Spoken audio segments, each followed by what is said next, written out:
안녕하세요. 오늘은 사경의 여섯 번째 시간으로 제5장 성소와 재림전 조사 심판에 관하여 또 오늘도 김효기 전도사님으로부터 하나님의 말씀을 듣도록 하겠습니다. 은혜 받는 시간 되시길 기도합니다. 네, 창동교회 성도 여러분 안녕하십니까? 안녕하세요. 네, 행복한 안식일입니다. 오늘 아침에 뵙고 또 저녁에 이렇게 안식일을 맞이해서 또 말씀을 나눌 수 있게 해주신 하나님의 은혜에 감사드립니다.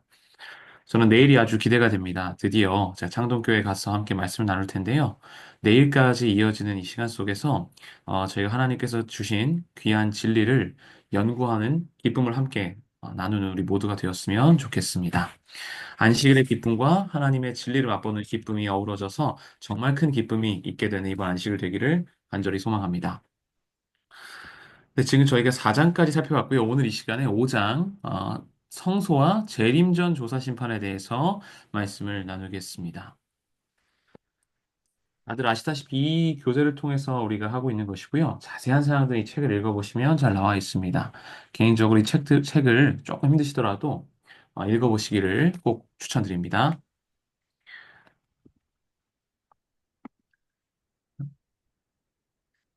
만일 누가 죄를 범하여도 아버지 앞에서 우리에게 대언자가 있으니 곧 의로우신 예수 그리스도시라. 아멘. 조사 심판의 교리를 살펴본다고 조사 심판의 진리를 살펴보겠다고 말씀드렸습니다. 굉장히 이 심판이라고 하면 우리에게 무서운 이미지로 다가오죠. 그래서 지금 이 시간에, 이 순간에도 심판이 이루어지고 있다라는 것을 우리가 느낄 때 굉장한 두려움이 찾아오게 됩니다. 그런데 이 성경절은 분명하게 이야기합니다. 만일 누가 죄를 범하여도 아버지 앞에서 우리에게 대언자가 있다. 대신 말해주는 사람이 있고 중보해주시는 분이 계시다는 거죠. 그분이 바로 의로우신 예수 그리스도라는 사실입니다. 이 사실을 반드시 기억하는 우리가 되기를 간절히 소망합니다.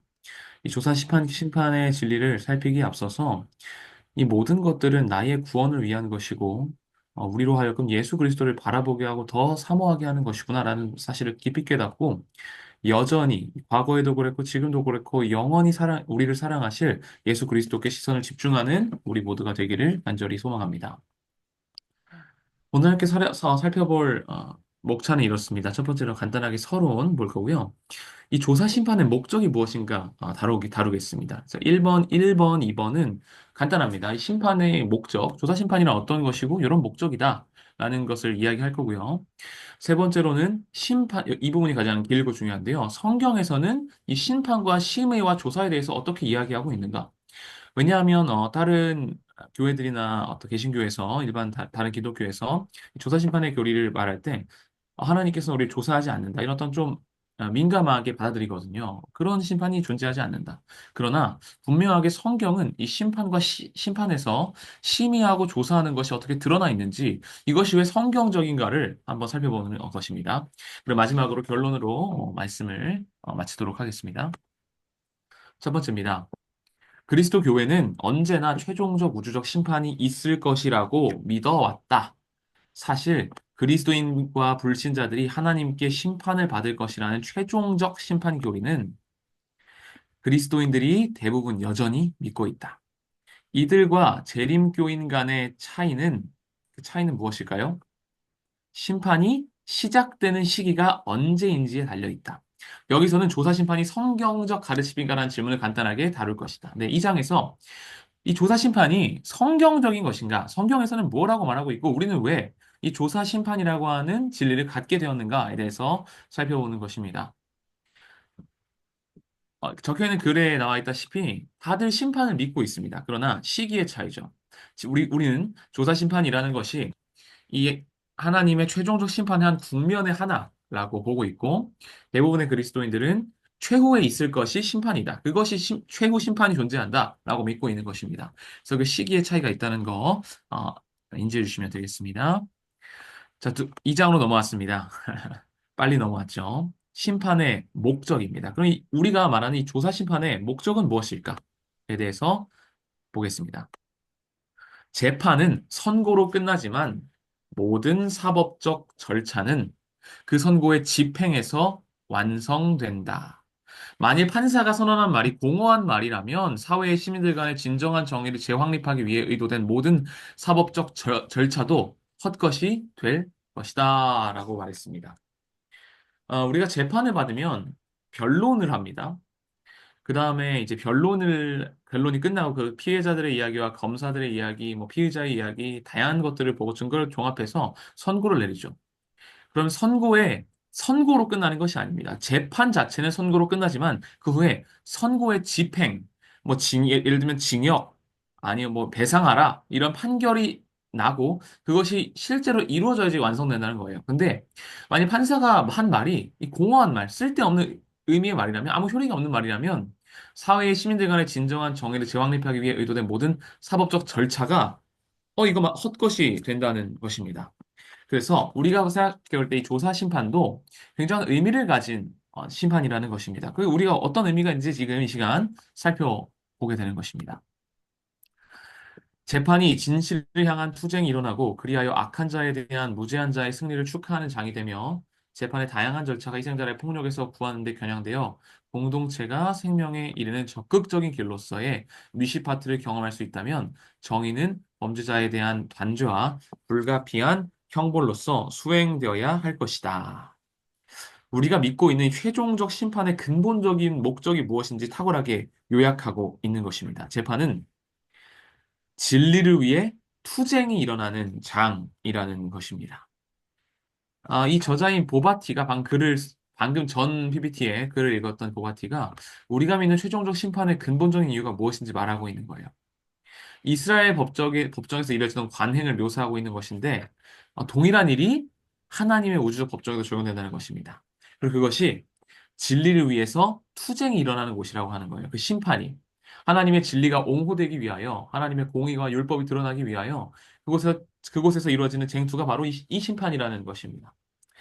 그래서 우리는 이 선악과의 싸움, 이 심판 자체를 선악의 대쟁투라고 말하죠. 하나님의 사랑이 우주적으로 드러나고 있는 것입니다. 단순히 우리만을 위해 행하는 것이 아니라, 물론 일차적으로 우리를 위한 것이지만, 이를 통하여서 하나님의 사랑의 성품이 온 우주에 드러나게 되는 것입니다. 이 놀라운 진리가 어떤 것인지 함께 살펴보기를 원합니다. 재판의 세 가지 기본적인 목적은 이거죠. 진실을 밝히고, 무죄한 자에게 승리를 안겨주고, 악한 자를 멸하는 것입니다. 진실이 어떤 것인가? 그리고 억울한 자가 누구인가? 그리고 악한 자가 어떻게 될 것인가에 대해서 나타나고 집행되는 것이 바로 이 심판의 목적이라는 것이죠. 그리고 일반적인 이 세 가지의 목적이 우리가 지금 공부하고 하자 하는 최종 심판에도 분명하게 적용될 수 있다는 것입니다. 성경에서 이런 유형의 심판이 다니엘서 7장에 나옵니다. 책들이 펴 놓이고 하나님의 보좌가 나타나고 심판이 진행되죠.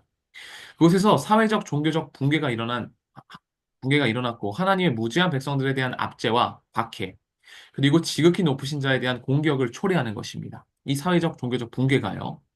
정의가 힘을 떨치지 못하고 심판을 통해 진실이 재확인되어야 하는 상황이었습니다. 누가 옳은 편에 있을 것인가? 그래서 심판이 필요했던 것입니다. 심판을 통해 지극히 높으신 자의 성도가 옳은 편에 서 있고 따라서 그들은 해방되는 것입니다. 정의와 조화가 바르게 세워지게 되는 것이죠. 그래서 이스라엘 역사 속에서 이런 심판의 절차는 굉장히 이스라엘 사람들에게 익숙한 것이었습니다. 그가 시편 72편 4절입니다. 그가 가난한 백성의 억울함을 풀어주며 공필한 자의 자손을 구원하며 압박하는 자를 꺾으리로다. 아멘. 그가 약자를 대신해서 왕이 개입하는 일, 이것은 심판하는 일에 있어서 굉장히 흔한 일이었다는 것입니다. 이사야 11장 4절 5절입니다. 공의로 가난한 자를 심판하며 정직으로 세상의 겸손한 자를 판단할 것이며 그의 입에 막대기로 세상을 치며 그의 입술의 기운으로 악인을 죽일 것이며 공의로 그의 허리띠를 삼으며 성실로 그의 몸의 띠를 삼으리라. 아멘. 하나님께서도 그분의 백성을 심판하실 때 동일한 그와 같은 기능을 수행하신다고 말하는 성경절인 것입니다. 그래서 함께 우리가 살펴본 것이 이 심판의 목적과 하나님의 심판, 최종적인 심판이 이렇게 동일하게 이루어질 것이다라는 것을 이 장의 내용을 통해서 살펴본 것입니다.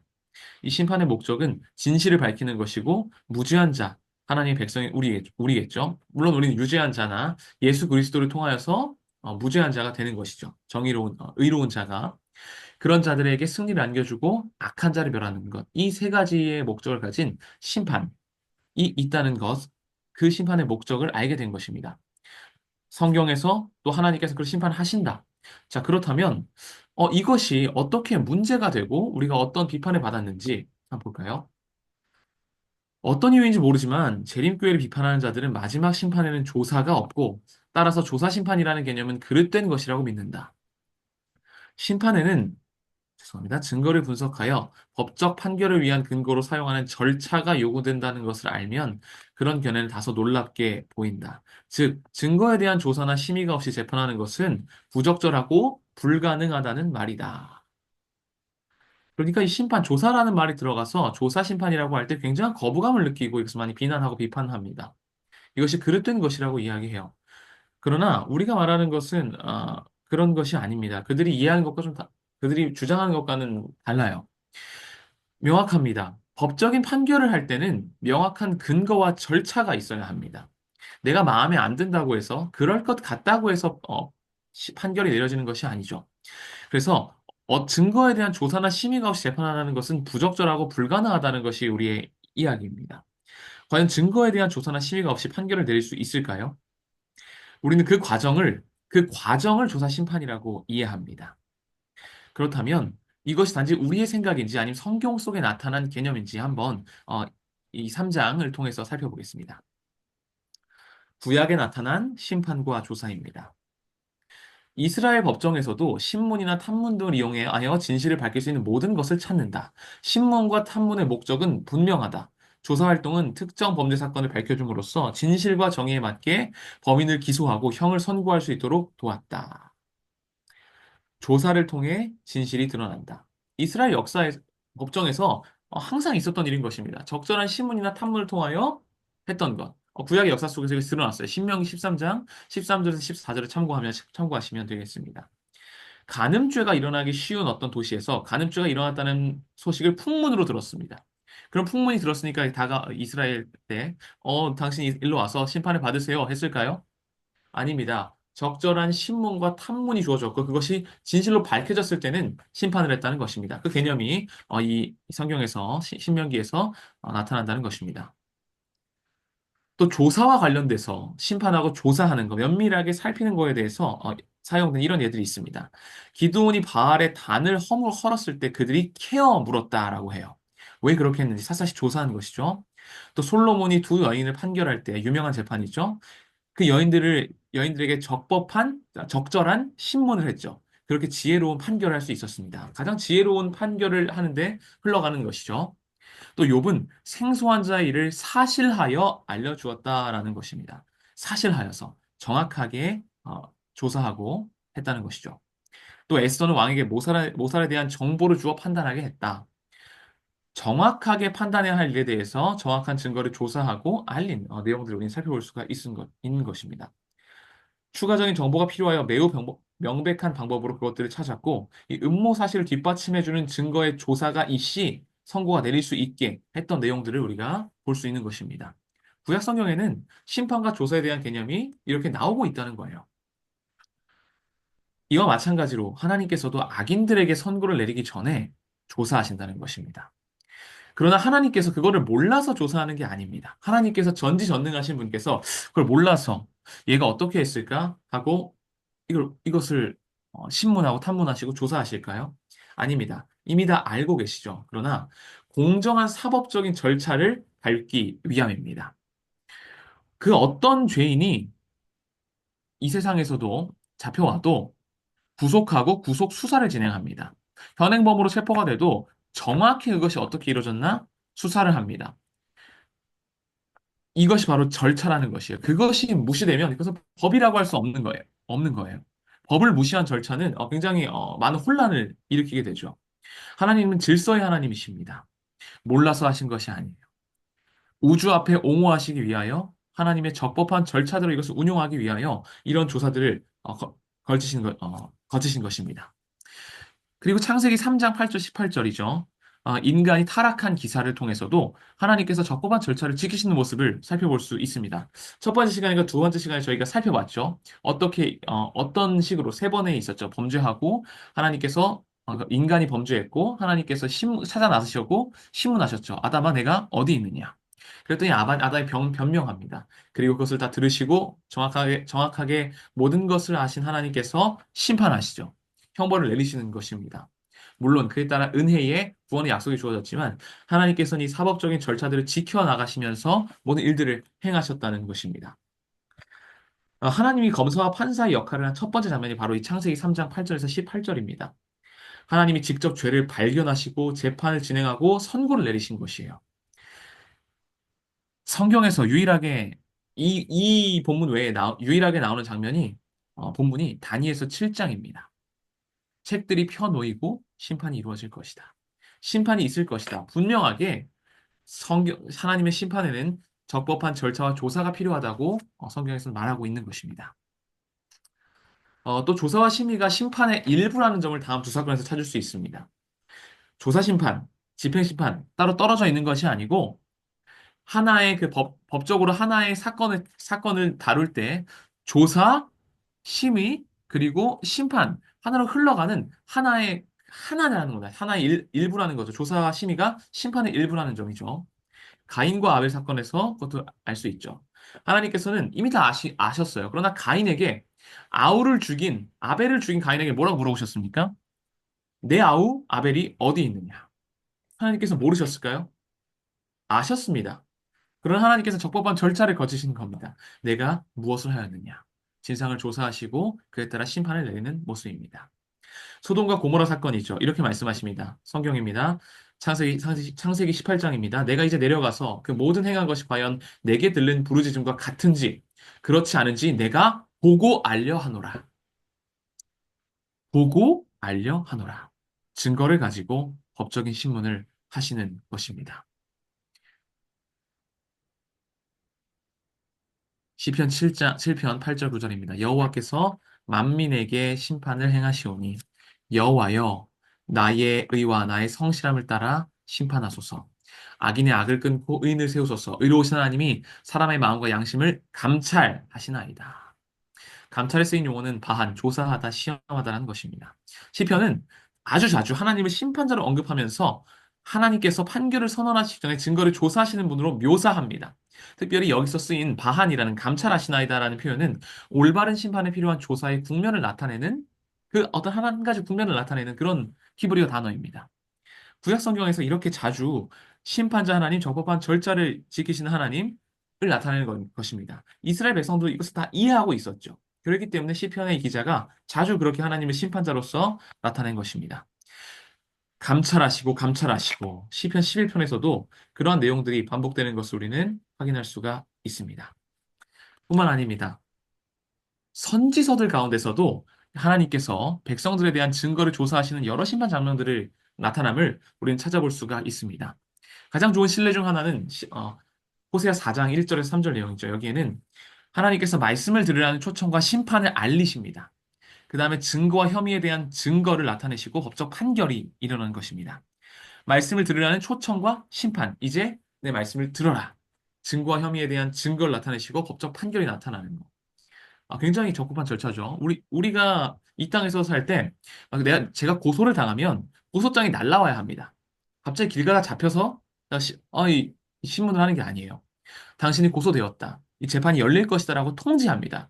그 다음에 이제 변론 적합한 증거들이 모이고 그것들을 보고 저도 그것을 볼 수 있고 그 다음에 그 변론을 하죠. 그 다음에 이제 그 변론에 따라서 법정에 판결을 내리는 것입니다. 적법한 절차가 계속되고 있습니다. 심의와 조사 과정이 선지서를 통해서도 나타나고 있는 것입니다. 이것이 방금 제가 말씀드린 호세아 4장 1절에서 3절의 내용입니다.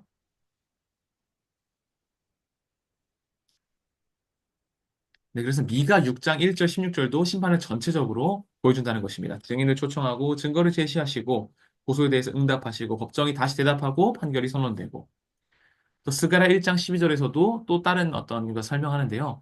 파카드 두루 찾아버라리니라는 말인데요. 이 법적인 텍스트에서 법적인 문맥에서 조사 또는 신문을 위해 사람을 불러들여 표현한다는 것입니다. 조사 또는 신문을 위하여. 이 단어는 판사가 선고를 결정하여 선언한 것을 말하는 동사입니다.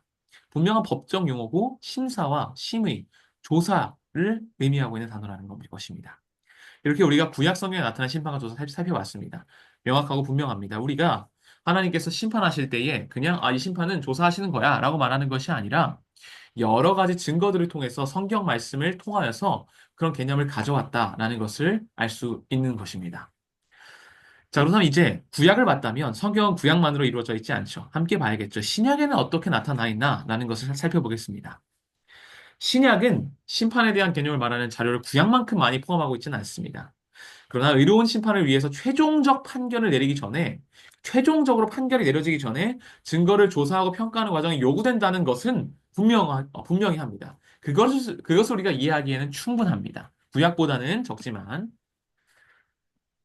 때때로 인간의 행동이 어떤 표준에 일치하는지 조사할 필요가 있다. 궁극적인 평가 또는 필요하면 정죄와 더불어 그런 조사의 개념은 신약에서 크리노라는 동사와 연관된 단어로서 폭넓게 표현된다. 폭넓게 크리노라는 단어를 통해서 사람들에게 어떤 이 조사가 필요하다. 정죄와 더불어서 이 궁극적인 평가, 심판이죠. 더불어서 그것이 심판, 조사가 필요하다는 것을 나타내는 단어였다는 것입니다. 예수님께서 불신실한 종에게 내가 내 말로 너를 판단하노니 했을 때 이 판단하노니도 크리노인데요. 법적 판결을 의미합니다. 그리고 바울이 가이사에게 내가 신문을 받는다 할 때의 단어도 크리노라는 그 단어를 썼는데요. 이 바울이 쓴 크리노는 바울이 어떤 신문 받을 때만 어떤 하나의 국면만 이야기한 것이 아니라 심판의 전과 전 과정을 다 포함하는 단어로서 이것을 사용했다는 것입니다. 그래서 이 재판은 바울이 사용했을 때 최종적 판결을 선언에 이르는 모든 과정을 선언하는 것이기 때문에 이것은 심판과 조사 과정을 모든 다 포함하는 것이구나라는 것으로 이해할 수가 있겠습니다. 인간의 심판뿐만이 아니라 하나님의 심판정의 경우에도 상황은 별로 다르지 않다는 것입니다. 이것을 기억했으면 좋겠습니다.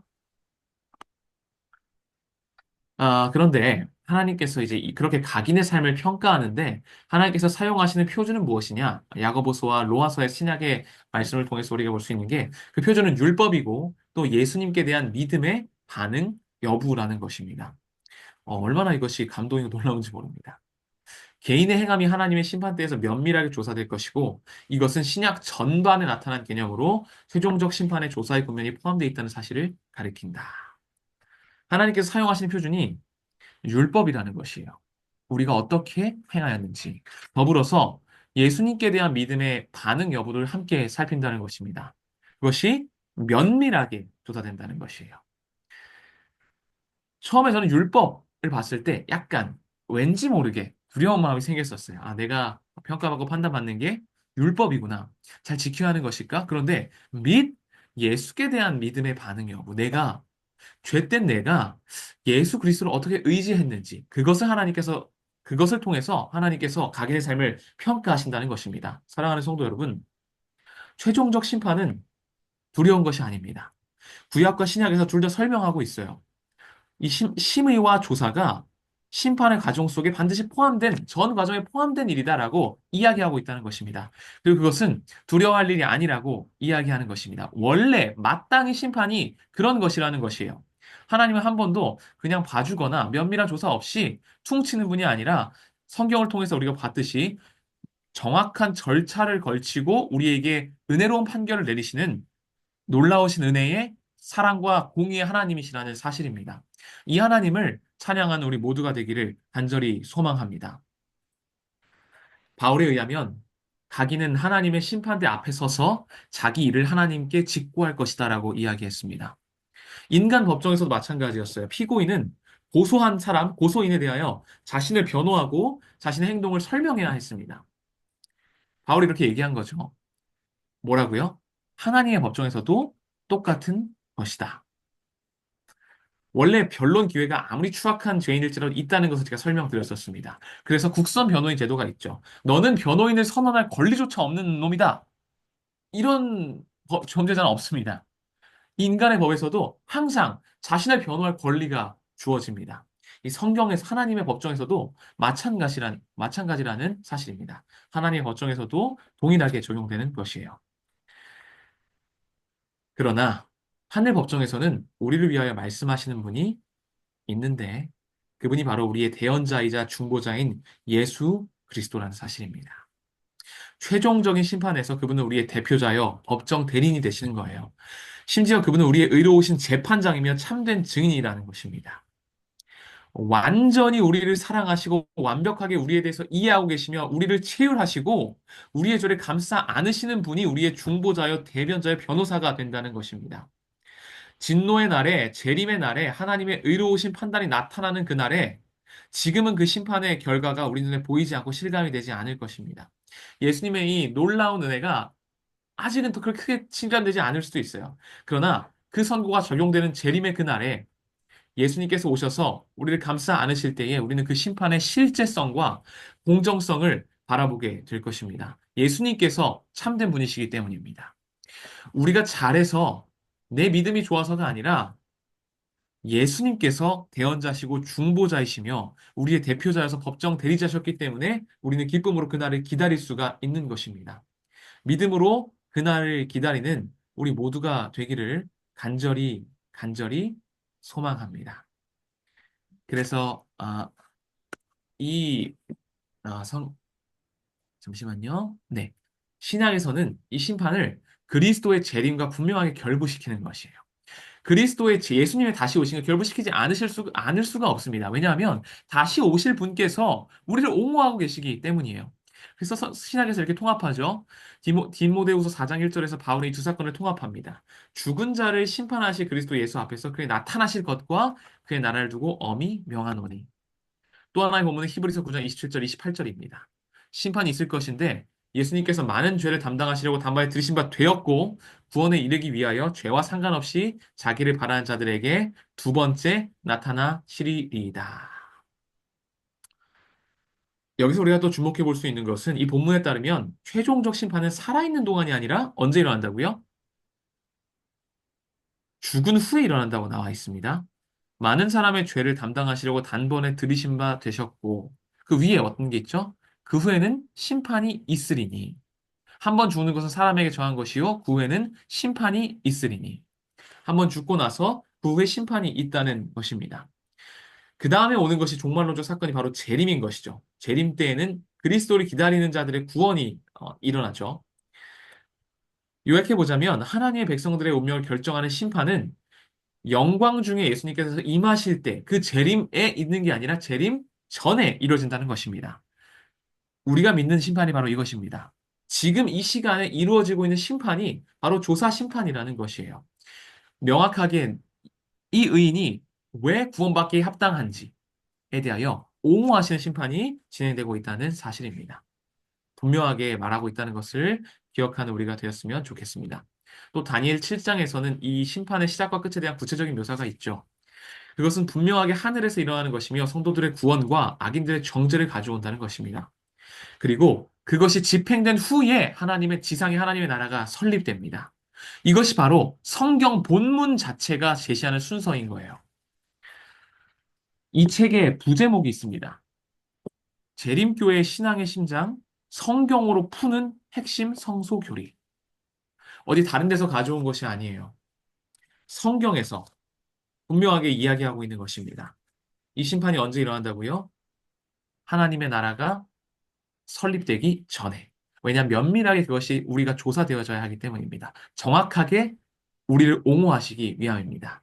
이 사실을 감사히 믿으시는 우리 모두가 되기를 간절히 소망합니다. 그래서 이제 조금만 요약해 보면요. 죄송합니다. 많이 남았네요. 네. 조사 심판이 최종적 심판의 일부라는 점을 우리는 분명히 해두어야 할 것입니다. 신약에 나타난 심판과 조사 이 부분에서 분명히 신약 성경들이 이야기하는 거예요. 최종적 심판은 몇 가지 국면으로 구성된다. 재림 전에 있는 조사 심판, 그리고 천년기에 있을 심판. 예수님께서 이 땅에 오시고 우리 성도들이 심판자로서 참여하면서 이 악인들이 왜 구원받지 못했나라는 것을 따져보는 것입니다. 세 번째로 천년기 후에 있을 집행심판. 이제 모든 것이 따져졌으니 조사심판, 의인들에 대한 심판, 두 번째 천년기 심판, 악인들에 대한 면밀한 조사가 끝마쳐졌으니 이제서야 집행되는 것입니다. 이 과정을 이해하는 우리가 되기를 소망합니다. 반드시 기억해야 할 것입니다. 그래서 우린 지금 어디에 있는 것인가? 재림 전에 있는 조사심판의 과정에 있다는 것입니다. 자, 다음입니다. 그런데 이제 신약에서 이렇게 이야기했습니다. 조사 심판에 대해서. 그럼 이제 우리가 살펴볼 것이 믿음으로 말미암는 칭의 및 칭의의 열매인 행위로 말미암는 심판이라는 내용인데요. 간단하게 설명하자면 많은 사람들이 또 이야기하는 것이에요. 그러나 구원은 어떤 것이다? 오직 이 피어지는 의로서만 이루어지는 것인데 우리가 말한 조사 심판은 행위로 말미암아서 심판되는 것이 아니냐? 그것이 성경에서 말하는 것이 맞는가? 그것이 합당한가? 성경적인가에 대해서 많은 사람들이 반론을 제기하고 우리도 어떤 사람들이 의구심을 갖는 것입니다. 그래서 이것이 왜 성경적이고 성경에서 어떻게 이야기하고 있는가에 대해서 살펴보겠습니다. 간단히 요약드리자면 믿음으로 말미암는 이 제목에서 이미 나와 있습니다. 행위로서 너 이거 했어 안 했어가 아니라 믿음으로 말미암는 칭의로서 먼저 그것이 먼저입니다. 입혀지는 의로서 우리가 구원을 받는데 그 칭의의 열매인 행위를 우리가 하나님께서 우주 앞에서 면밀하게 살펴보심으로 모든 것을 꿰뚫으신 하나님께서 그것을 살펴보심으로 우리를 조사하고 옹호하는 심판을 하신다는 사실입니다. 함께 그 내용을 조금 살펴보겠습니다. 심판은 신약의 신학과 기별해서 중심적인 역할을 한다. 심판의 교리가 빠진 복음은 그 의미를 대부분 잃는다. 우리의 감정적인 두려움 때문에 내가 잘못한 것을 조사받는다는 두려움 때문에 심판의 교리를 빼버리면 그것은 참된 복음이 아니라는 것입니다. 심판은 우리에게 예수 안에 있는 구원을 발견하고 우리를 위한 그분의 중보에 의존한 필요성을 일깨운다.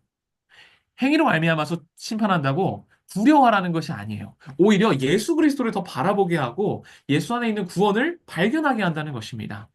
사랑하는 성도 여러분, 오해하면 안 됩니다.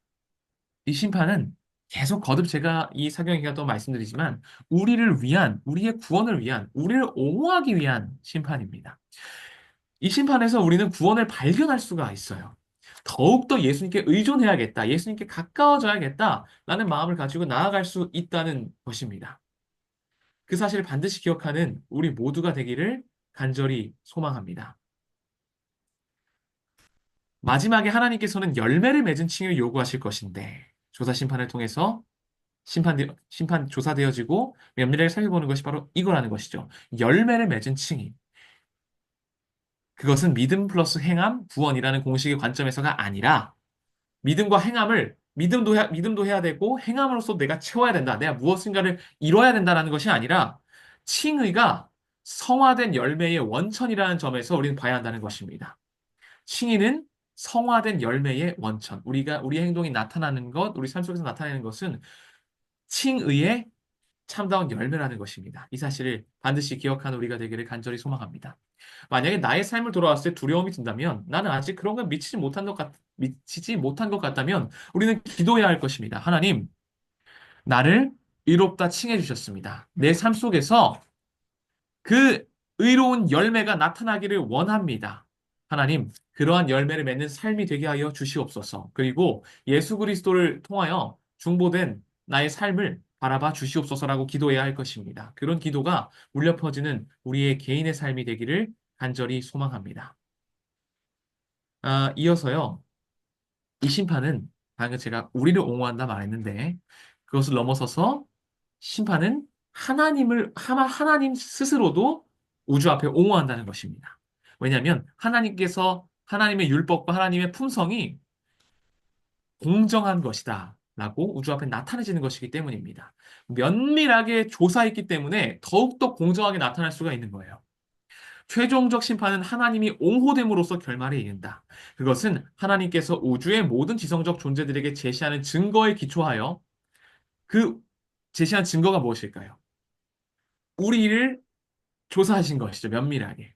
이거 봐라. 이 죄인이 이런 죄를 저질렀다 할 수 있겠죠. 그러나 이 아이에게 이런 칭의가 옷 입혀졌다. 라고 말씀하시겠죠. 그래서 우리는 그리스도의 의를 의지하는 것이겠죠. 그리고 그것에 기초하여서 이 우주가 우리의 이야기를 통하여서, 죄인인 우리의 이야기를 통하여서 참으로 자비롭고 공의로운 분임이 입증된다는 것입니다. 그 후에 우주에서 사탄과 회개하지 않은 그의 추종자들을 멸하게 된다는 것입니다. 하나님은 사랑이시다라는 것이 옹호되는 것입니다. 대쟁투 총서, 부조와 선지자에서 각 시대 대쟁투까지 이어지는 그 귀한 서적의 첫 문장과 마지막 문장이 무엇인지 아십니까? 하나님은 사랑이시다라는 것입니다. 하나님은 사랑이시다. 하나님께서는 언제나 언제나 말씀하십니다. 하나님은 사랑이시다. 이 사실을 기억하는 우리 모두가 되기를 간절히 소망합니다.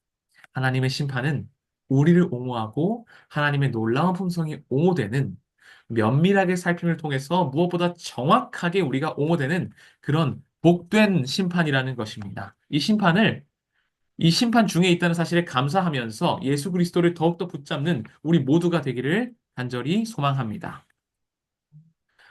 결론입니다. 최종적 심판은 다음의 것들을 제가 이제 다섯 가지를 살펴볼 것인데요. 다섯 가지가 이 최종적 심판, 조사 심판에 이르러서 최종적 심판, 모든 조사 심판이 이 최종 심판 안에 있다는 것이 본질적으로 어떤 걸 나타내고 중요한가에 대해서 말씀을 드리고 말씀을 줄일까 합니다. 첫 번째로 하나님의 백성들과 관련된 진리를 드러낸다는 것이죠. 무슨 말인가 하면 우리를 옹호하신다는 겁니다. 계속해서 반복되고 있죠. 누가 무죄하고 유죄한지 진리를 드러낸다는 것입니다. 명확하게. 그리고 그 심판의 결과로 하나님의 백성이 우리는 승리하게 될 것입니다. 이 사실을 반드시 신뢰하는 우리 모두가 되기를 소망합니다. 두 번째입니다. 방금 말씀드렸다시피 하나님과 관련된 진리, 하나님께서 하나님의 진실성, 우주의 심판자로서의 하나님의 진실성이 만인 앞에, 온 우주 앞에 옹호되고 증명된다는 것입니다. 이 선악과의 투쟁, 죄가 시작되면서 악의 세력들은 하나님의 진실성을 의심해 왔습니다. 그러나 이 심판을 통하여 그리스도의 구원 사역이 절정에 달하고 전에 그 전날 둘째 날, 셋째 날, 넷째 날을 통해서 살펴왔죠. 그리스도의 구원 사역의 일부분이다 이것이. 그래서 이 그리스도의 구원 사역의 절정이라는 것입니다. 이 심판이. 그리고 하나님의 의는 만민에게 온전하게 드러난다는 것입니다. 세 번째입니다. 만인은 자신들의 행동에 대한 책임을 질 거라는 사실이에요. 하나님의 심판을 통하여 조사되고 평가된 증거 앞에서 모든 피조물은 그들에 대한 하나님의 판결의 의로움을 인정할 것이다. 멸망을 인정하게 될 것입니다. 너무나 공의로우시기 때문에 자세하고 정확하게 살피셨기 때문에 그분의 품성인 사랑을 나타내셨기 때문에 그것에 반박할 자가 없을 것이란 말입니다. 우리는 우리의 선택들에 대하여 책임을 지게 될 것입니다.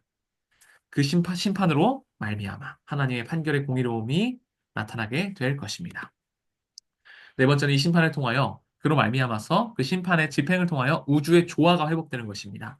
죄로 인해 분열된 우주가 부정하면서 정결하게 되고 그리스도의 사역은 더 절정에 이르게 되는 것이죠. 온 우주가 죄가 없어지며 죄는 끝났고 싸움이 끝났고 최종적인 승리를 얻게 된다는 것입니다. 그땐 정말 우리 모두가 기뻐하게 되겠죠. 하나님을 찬양하게 될 것입니다. 온 우주 거민과 더불어서 하나님을 찬양하는 순간이 될 것입니다. 다섯 번째입니다. 이 이 귀한 진리는 우리에게 어떤 것을 말하느냐? 최종적으로 우리가 어떻게 살아가기를 원하느냐? 우리가 어떤 마음을 가지고 살아가기를 원하느냐? 그리스도인들에게 심판은 은혜에서 떨어짐으로 생기는 최종적이고 결정적인 결과를 대면하게 함으로써 그리스도를 전적으로 의지하는 가운데 인내로서 그리스도의 삶을 계속하라는 부름이다. 우리는 최종적 심판에 대하여 생각함으로써 우리로 피할 수 없는 운명을 피하게 하신 예수 그리스도를 찬양하게 된다. 아멘.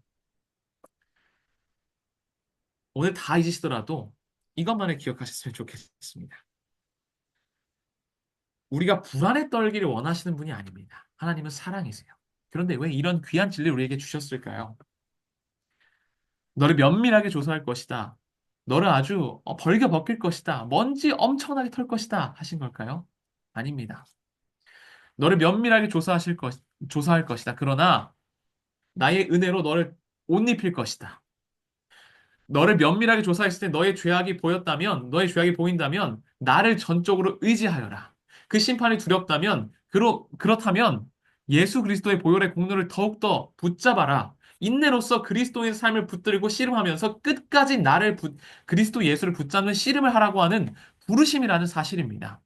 이 조사 심판의 진리는 단순히 이런 진리가 있다, 무섭지? 라고 하는 겁주는 진리가 아니라 우리를 향한 예수님의 초청이고 사랑의 부르심이라는 사실입니다. 이 최종적 심판을 우리는 절대 피할 수가 없을 것입니다. 성경에서 구약과 신약을 통해서 명확하게 주어졌기 때문입니다. 이 모든 과정이 있을 것이다. 우리는 피할 수 없는 운명이다. 그렇기 때문에 예수를 생각하라. 예수를 붙잡으라. 그리고 그 예수를 찬양하라고 우리에게 성경은 이 진리, 귀한 진리를 통하여 말하고 있는 것입니다. 사랑하는 상동교회 성도 여러분, 그리스도 안에 있는 삶에는 어디 비길 수 없는 확실성이 존재합니다. 우리를 바라보게 됐을 때, 불확실성이 가득한 우리를 보게 됐을 때, 우리의 마음은 불안해집니다. 이 심판이 두려워집니다. 만일 우리가 하나님의 심판을 생각했을 때, 특별히 조사 심판을 생각했을 때, 우리 마음이 두려워졌다면 어쩌면 그것은 우리가 우리 스스로를 바라보고 있기 때문이 아닌가 생각해 봅니다. 이 한 주 동안 우리는 이 조사 심판의 교리를 살펴봤는데요. 이 귀한 진리를 통하여 예수 그리스도를 더욱더 사랑하게 되는 우리 모두가 되기를 간절히 소망합니다. 말씀을 줄이겠습니다. 아멘. 네, 제가 기도해 기도하겠습니다. 주시기 바랍니다. 하나님, 귀한 진리를 주셔서 감사합니다. 우리의 연약함으로 인하여 때때로 우리 자신을 바라보게 될 때에 하나님께서 주신 귀한 진리가 두렵게도 느껴지는 것이 사실이지만, 이제는 더욱더 예수 그리스도를 붙잡고자 결심하오니 우리의 믿음을 붙잡아 주시옵소서.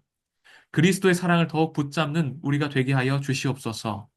우리를 위하여 이 시간에도, 이 순간에도 하늘에서 중보하고 계시는 예수 그리스도를 개인적으로 경험케 하여 주시옵소서. 예수님의 이름으로 간절히 기도합니다. 아멘. 아멘. 감사합니다. 감사합니다. 네.